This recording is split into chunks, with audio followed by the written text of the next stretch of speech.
नमस्कार। एकता शान्ति र संस्कारको संवाहक कालिका एचडीमा तपाईलाई स्वागत छ। म सुनिल पराजुली। कालिका समाचार सुरु गरौं प्रमुख समाचारका शीर्षकहरूबाट। कालिका समाचारको साथमा Vijay steel, want to rule, Vijay cement, तपाईको सपनाको मजबुत निर्माण। यस यामाहा।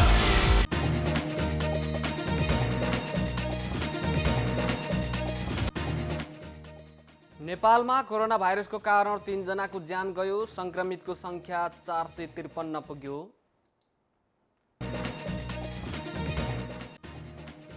भारतबाट हजारौं नागरिक नेपाल भित्रिँदा क्वारेन्टाइन व्यवस्थापनमा समस्या। होटल तथा रिसोर्टहरूलाई क्वारेन्टाइनका रूपमा व्यवस्थापन गर्न सकिने शहरी विकास राज्य मन्त्री मानन्द धरको भनाई।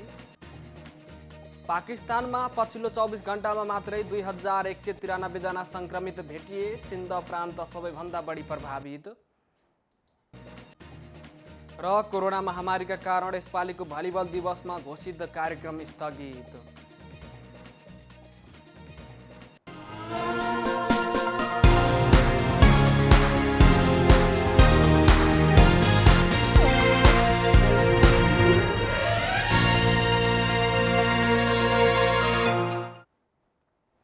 कालिका समाचार सुरु गरौं राष्ट्रिय समाचारबाट। रूपन्देहीको क्रिम्सन अस्पतालमा उपचाररत गुल्मीका कोरोना संक्रमितको बिहिबार मृत्यु भएको छ। स्वास्थ्य तथा जनसङ्ख्या मन्त्रालयका अनुसार क्रिम्सन अस्पतालको भेन्टिलेटर सहितको सघन उपचार कक्षमा उपचाररत गुल्मीका 41 वर्षीय पुरुषको निधन भएको हो। मन्त्रालयका प्रवक्ता डाक्टर विकास देवकोटाले कोरोना संक्रमण पोजिटिभ देखिएका ती पुरुषको बिहिबार निधन भएको बताउनु भएको छ। यसअघि सिन्धुपाल्चोककी 29 वर्षीय महिला र बाँकेका 25 वर्षीय पुरुषको कोरोना भाइरसकै कारण मृत्यु भएको थियो। प्रवक्ता देवकोटाका अनुसार बिहिबारसम्म नेपालमा कोरोना संक्रमितको संख्या 453 पुगेको छ। बिहिबार थप 9 जनामा संक्रमण पोजिटिभ देखिएसँगै संक्रमितको संख्या 453 पुगेको हो। रूपन्देहीका 27 वर्षीय पुरुष र झापाका 17, 18, 18, 20, 20, 23, 52 र 55 वर्षीय पुरुषमा कोरोना संक्रमण देखिएको हो। बिहिबार टेकुमा उपचाररत 4 जना निको भएर घर फर्किएका छन्। प्रवक्ता देवकोटाका अनुसार 23 र 25 वर्षीय महिला तथा 27 र 37 वर्षीय पुरुष 9 दिनमा डिस्चार्ज भएका हुन्। यो सँगै नेपालमा उपचारपछि निको भएर घर फर्किने संक्रमितको संख्या 49 पुगेको छ। पछिल्लो 24 घण्टामा पीसीआर विधिबाट मात्रै 3414 जनाको नमुना परीक्षण भएको छ। यस्तै आरडीटी विधिबाट 3623 जनाको परीक्षण भएको छ। अहिलेसम्म पीसीआर विधिबाट 38736 जनाको नमुना परीक्षण गरिएको छ। आरडीटी विधिबाट 78695 जनाको नमुना परीक्षण गरिएको छ। अहिले देशभरिको क्वारेन्टाइनमा 25030 जना रहेका छन्। खुल्ला सिमानाका कारण भारतबाट दिनदिनै हजारौं नागरिक नेपाल भित्रिँदा क्वारेन्टाइन व्यवस्थापनमा समस्या देखिएको छ। नेपालमा कोरोना संक्रमणको जोखिम बढिरहेको बेला खुल्ला सिमानाका कारण भारतबाट हजारौं मानिस नेपाल भित्रिँदा व्यवस्थापनमा समस्या देखिएको हो। स्थानीय तहहरूले निश्चित क्वारेन्टाइन व्यवस्थापन गरे पनि ठूलो संख्यामा नेपाली भित्रिने कम नरोकिएपछि व्यवस्थापनमा समस्या देखिएको स्वास्थ्य तथा जनसङ्ख्या राज्य मन्त्री नवराज रावतले बताउनु भएको छ।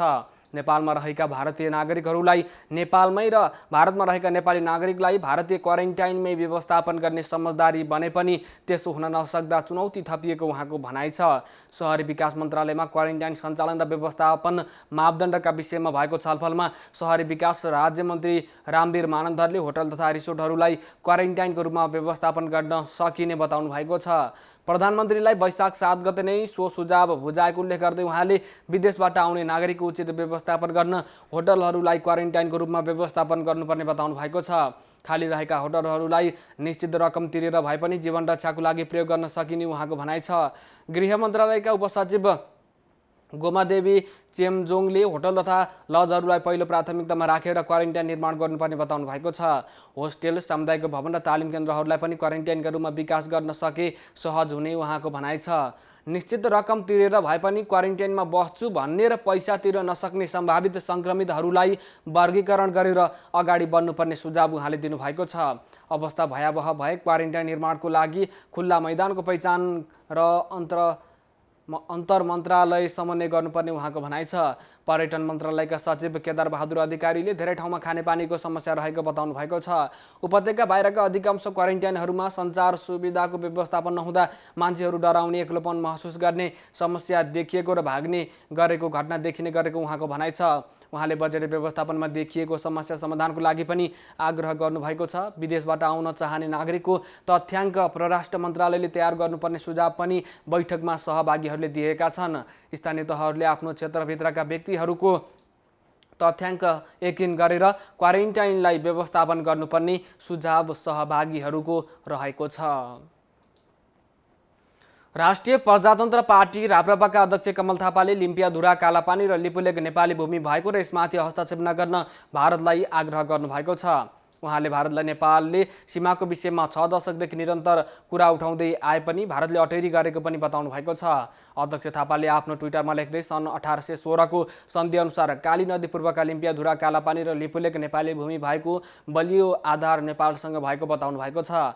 नेपालले विभिन्न क्षेत्रमा भएका अतिक्रमण विरुद्ध 6 दशकदेखि निरन्तर कुरा उठाउँदै आएको छ। उहाँले लेख्नु भएको छ, सन् 1816 को सन्धिअनुसार काली नदीदेखि पूर्वको क्षेत्र नेपालको हुन्। लिम्पियाधुरा, कालापानी र लिपुलेक काली नदीभन्दा पूर्वमा अवस्थित छन्। पूर्व परराष्ट्र तथा गृहमन्त्री समेत रहनुभएका थापाले नेपालले कसैको उक्साहटमा नक्सा जारी गरेको भारतीय सेना प्रमुखको भनाइको पनि खण्डन गर्नुभएको छ। नेपालले बुधबार भारतद्वारा अतिक्रमित लिम्पियाधुरा, लिपुलेक र कालापानी समेटेर नयाँ नक्सा सार्वजनिक गरेपछि भारतको विदेश मन्त्रालयले नेपालको कदमलाई आफ्नो भूभागको कृत्रिम वृद्धि गरेको आरोप लगाएको थियो। नेपाल इन्जिनियर्स एसोसिएसन बागमती प्रदेशले टेकु अस्पताललाई आधुनिक स्वाब कलेक्सन PPE बुथ उपलब्ध गराएको छ। कोरोना भाइरस कोभिड-19 को नमुना सङ्कलनको लागि प्रयोग गर्न इन्जिनियरहरूले स्वाब कलेक्सन PPE बुथको निर्माण गरी शुक्रराज ट्रपिकल तथा सरुवा रोग अस्पताललाई उपलब्ध गराएका हुन्। करिब 1 लाख रुपियाँको लागतमा निर्माण गरिएको सो बुथ बिहिबार नेपाल इन्जिनियर्स एसोसिएसन बागमती प्रदेशले अस्पताललाई उपलब्ध गराएको छ। आधुनिक प्रविधिको प्रयोग गरी निर्माण गरिएको सो बुथमा बिरामी र स्वास्थ्यकर्मी बीच संवाद गर्न माइक जडान गरिएको छ। यस्तै बुथमा हावा पास गर्नको लागि पछाडिपट्टिको भागमा पङ्खा जडान गरिएको छ। बुथ हस्तान्तरण कार्यक्रममा नेपाल इन्जिनियर्स एसोसिएसन बागमती प्रदेशका अध्यक्ष नन्द बन्जाडेले कोभिड-19 सँग अग्रपङ्क्तिमा रहेर काम गर्न स्वास्थ्यकर्मीहरूको जोखिम न्यूनीकरणको लागि इन्जिनियर्सहरूले समेत भूमिका होस् भन्ने उद्देश्यले बुथ निर्माण गरी उपलब्ध गराएको बताउनु भएको छ। विपदको अवस्थामा स्वास्थ्यकर्मीहरूको जोखिमलाई ध्यान दिई इन्जिनियर्सहरूले गरेको सहयोगले स्वास्थ्यकर्मीहरूको मनोबल उच्च बनाएको अस्पतालका निर्देशक डाक्टर सागर कुमार राज भण्डारीले बताउनु भएको छ। वैज्ञानिक रूपमा बनाइएको नमुना कलेक्सन बुथ जस्तै अन्य स्वास्थ्य उपकरणहरूको निर्माणमा इन्जिनियर्सहरूले सहयोगको आवश्यकता रहेको उहाँको भनाइ छ।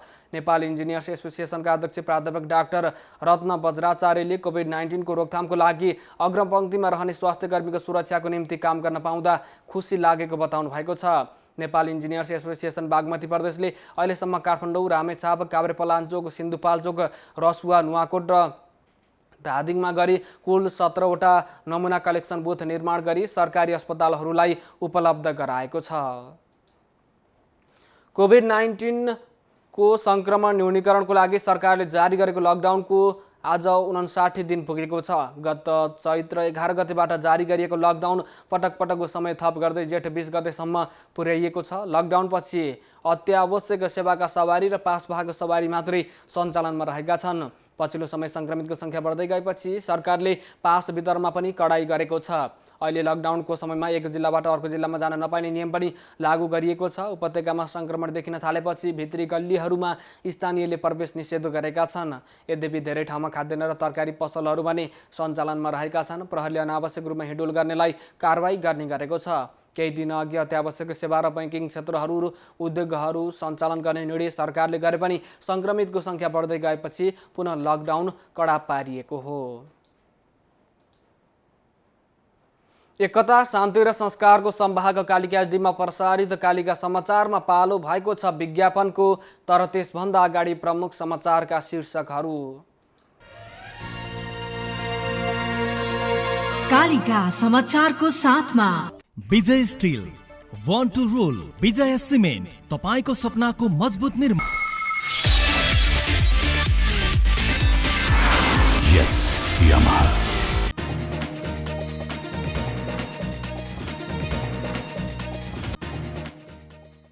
नेपालमा कोरोना भाइरसको कारण 3 जनाको ज्यान गयो। संक्रमितको संख्या 453 पुग्यो।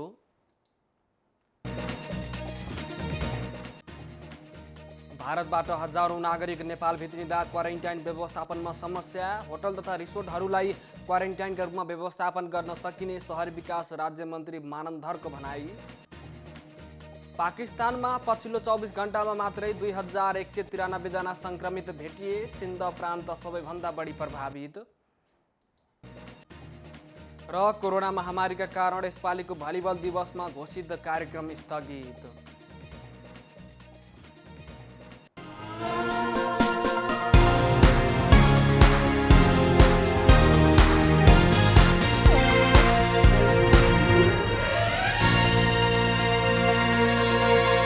विश्वास कुनै पनि बेला ढल्न सक्छ।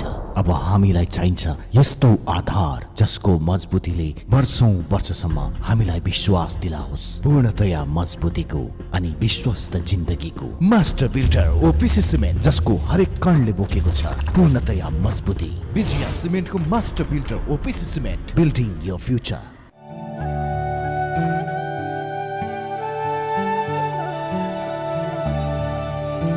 आयुर्वेदिक पद्धतिद्वारा प्राचीन कालदेखि त्वचा र शरीरका लागि प्रयोग गरिने हिमाली जडीबुटीहरूको दुर्लभ सम्मिश्रण अब ओखती साबुनमा, जसको दैनिक प्रयोगले दिन्छ अनुहार र शरीरलाई प्राकृतिक पोषण र त्वचामा थप्छ अझ सौन्दर्यता र निखारपन। जडीबुटीको शक्ति साबुन ओख। प्रस्तुत छ पावर सिम 11 GB डेटा सँगै exclusive gaming and music packs. रिचार्जमा डेटा अफर अनि 300 रुपैयाँ बराबरको PRBT, स्पोर्ट्स, म्युजिक सर्भिसेसका साथै अन्य धेरै सुविधाहरू भएको मात्र 79 रुपैयाँमा। थप जानकारी 17103 मा। पावर सिम त सही हो।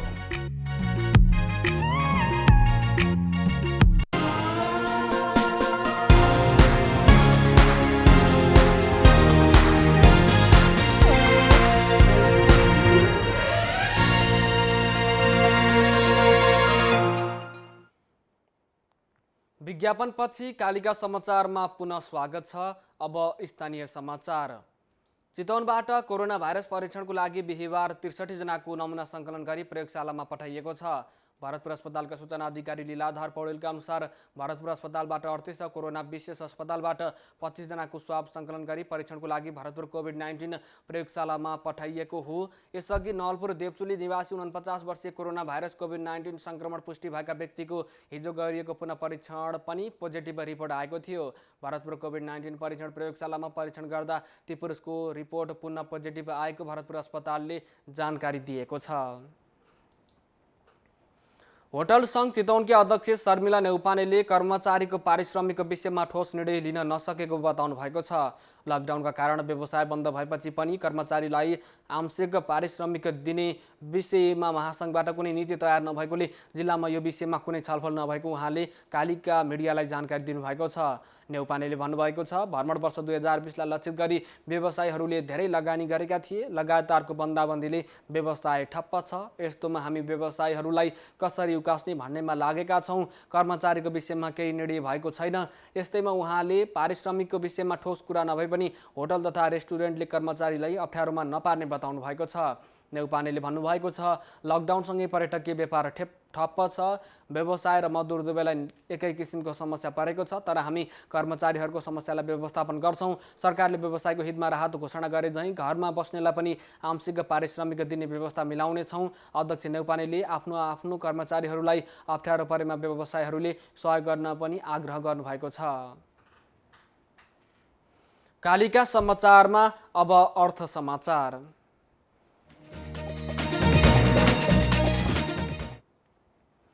चितवनमा क्वारेन्टाइन निर्माण तथा सञ्चालनको लागि 51.5 लाख रुपियाँ भन्दा बढी खर्च भएको छ। जिल्लाका 7 स्थानीय तहले वैशाख मसान्तसम्म क्वारेन्टाइन व्यवस्थापन र क्वारेन्टाइनको खाना शुल्क सहित 51,13,113 रुपियाँ खर्च गरेका छन्। जिल्ला समन्वय समिति चितवनलाई बुझाएको खर्च विवरण अनुसार उनीहरूले क्वारेन्टाइनमा बसेकाहरूको खाना तथा औषधि व्यवस्थापकको लागि मात्रै 25 लाख 20,685 रुपियाँ खर्चेका छन्। जब जिल्लामा क्वारेन्टाइन अवधि पूरा गर्ने 89 जना मात्र रहेको जिल्ला प्रशासन कार्यालयले तथ्याङ्कमा उल्लेख रहेको छ। यसरी हिसाब गर्दा एकजनाले 28,300 रुपियाँ बराबरको खाना खाएको देखिन्छ। तर क्वारेन्टाइन अवधि पूरा गरेका व्यक्तिहरूले भने खानाको राम्रो व्यवस्था नभएको बताएका छन्। हामीलाई बिहान चिया दिइन्थ्यो, त्यसपछि 10 बजे साझा खाना दिइन्थ्यो, दिउँसो कहिले चिउरा चाउचाउ त कहिले चना दिइन्थ्यो, बेलुका सादा भात आउँथ्यो। माडीको क्वारेन्टाइनमा बसेका एक व्यक्तिले भनेका छन् 2 छाक मासु दिएको थियो। यस्तै जिल्लामा वैशाख 31 गतेसम्म 35 स्थानमा 291 क्षमतासहितको क्वारेन्टाइन तयार भएका थिए। यी क्वारेन्टाइनको निर्माण आवश्यक पर्ने सामान खरिद शयन कक्षा व्यवस्थापनको लागि 26,32,428 रुपियाँ खर्च भएको छ। क्वारेन्टाइन निर्माण शीर्षक अन्तर्गत 16,40,193 रुपियाँ र क्वारेन्टाइनमा आवश्यक पर्ने सामान शयन कक्ष व्यवस्थापन शीर्षक अन्तर्गत 9,92,235 रुपियाँ खर्च भएको जिल्ला समन्वय समिति चितवनले जानकारी दिएको छ। कालिका समाचारमा अब अन्तर्राष्ट्रिय समाचार। विश्वव्यापी महामारीको रूपमा फैलिएको कोरोना भाइरसका कारण पाकिस्तानमा गत 24 घण्टामा अहिलेसम्मकै धेरै संक्रमित भएका छन्।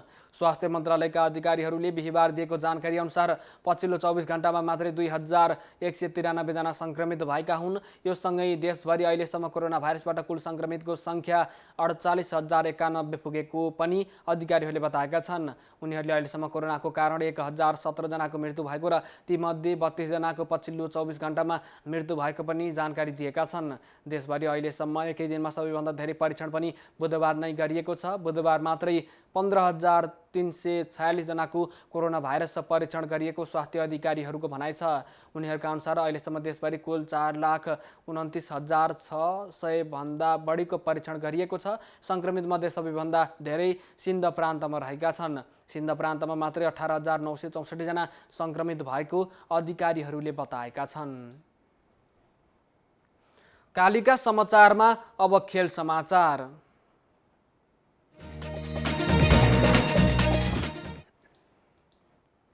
सरकारले भलिबललाई राष्ट्रिय खेल घोषणा गरेको दिनको सम्झनामा जेठ 8 गते मनाइने भलिबल दिवस यस वर्ष मनाइएन।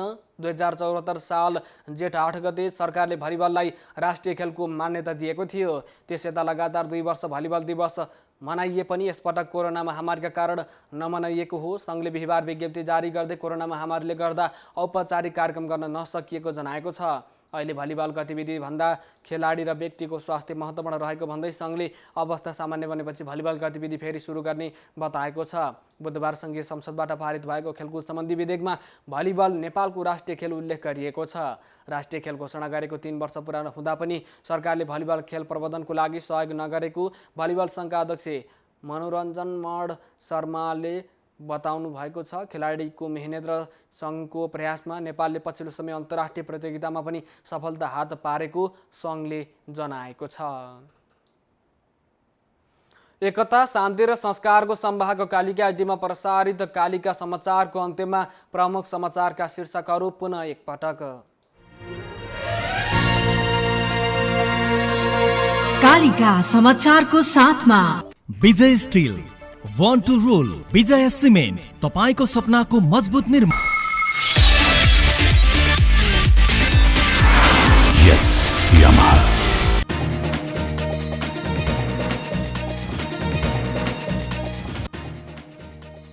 नेपालमा कोरोना भाइरसको कारण 3 जनाको ज्यान गयो। संक्रमितको संख्या 453 पुग्यो।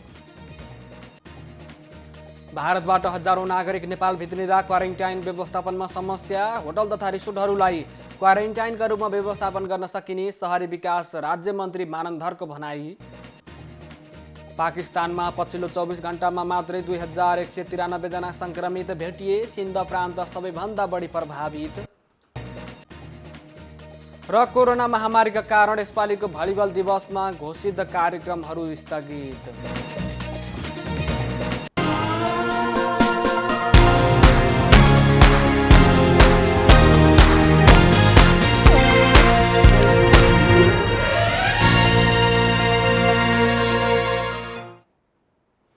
एकता, शान्ति र संस्कारको संवाहक कालिका एचडीमा प्रसारित कालिका समाचार अहिलेको लागि यति नै। हेर्दै गर्नुहोला कालिका एचडी। म सुनिल पराजुली बिदा हुन्छु। नमस्कार।